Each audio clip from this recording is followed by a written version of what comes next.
আল্লাহ সুবহানাহু ওয়া তাআলা বলেছেন, যারা তাদের পালনকর্তাকে অস্বীকার করেছে তাদের জন্য রয়েছে জাহান্নামের শাস্তি।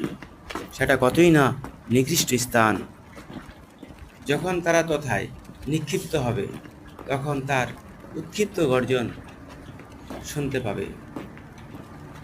ক্রোধে জাহান্নাম যেন ফেটে পড়বে।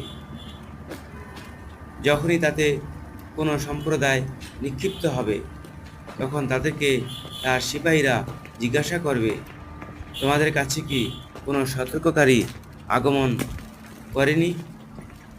তারা বলবে, হ্যাঁ, আমাদের কাছে সতর্ককারী আগমন করেছিল।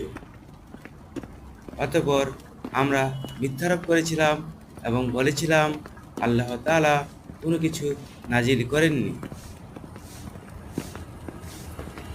তোমরা মহা বিভ্রান্তিতে পড়ে রয়েছ।